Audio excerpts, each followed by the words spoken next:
Right, health warning. Do not watch this video if you want to continue in your safe, cosy existence thinking that evolution is true. Alright, if you want to carry on like that, then don't watch this video, because I think this video is going to be the final nail in the coffin for evolution. Now let me quote Charles Darwin to start off with. This is what he said. He said, "If it could be demonstrated that any complex organ existed which could not possibly have been formed by numerous successive slight modifications, my theory would absolutely break down." Well, we're going to look at just how that theory is completely broken down due to the issue of irreducible complexity. Now, what is irreducible complexity? It's that complex I can't even say it. It's the argument that certain biological systems cannot have evolved by successive small modifications to pre-existing functional systems through natural selections, because no less complex system would function. Okay? It's the idea that nothing works until everything works.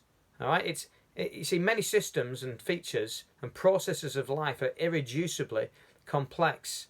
You know, what good is a circulatory system without the heart? You know, and you see, the thing is, natural selection has no foresight. It works to eliminate anything that's not providing an immediate benefit. So we've got a problem here, haven't we? A huge problem. I'm going to look at very quickly 3 things that are irreducibly complex, that you need all the elements together for them to work. Well, look first of all at blood clotting cascade, and putting on a slide here of the different processes. And what is blood clotting cascade? Well, it's the plasma portion of blood that contains a collection of soluble proteins that act together in a cascade of enzyme activation events, culminating in the formation of a fibrin clot.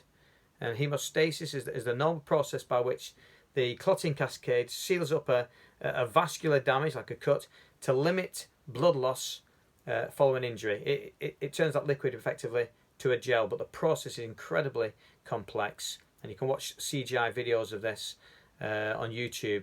And it involves initiation, amplification.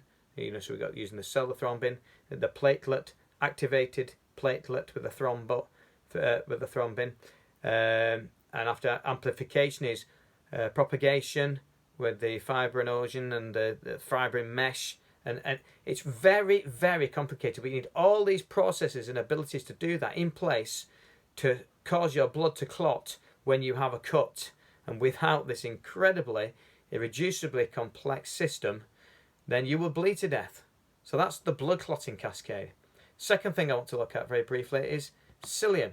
Now, cilium is a short, microscopic, hair-like vibrating structure found in large numbers on the surface of certain cells, and it either causes currents in the surrounding fluid to provide motion, or in some protozoans, it actually provides, in small organisms, it provides actual propulsion.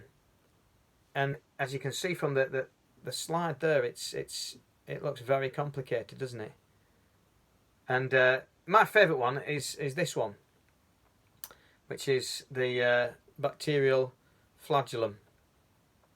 And if you look at this, it just looks like something that you'd see in a car, some piece of engineering equipment used in an engine to create some kind of process of movement.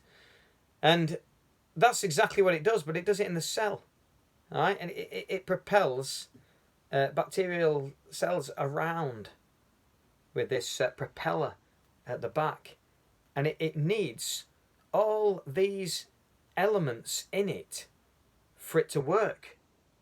So you see, it's so complex, and yet all it does is moves cells around. Now, without these, so when you look microscopically, that we can now, because of the advances that we've done in science, when you look microscopically at these things, and we're even starting to look at things on a nano level and find out even how more complex things are, you start to realise that there must have been an intelligent designer behind everything. to create these processes, to have these processes in play instantaneously for all these things to function and take place. So, you know, everything points to a creator. I hope you'll take these evidences, Exhibit A, Exhibit B, and Exhibit C, the blood clotting cascade, the cilium, and the bacterial flagellum as examples of this. And there's many more if you research yourself, that we are fearfully and wonderfully made by a great creator God who, you know, wants you to worship him. So I pray that you'll find him and you'll have that life that he provides, the life eternal. Praise God and bless you, every blessing in Jesus' name.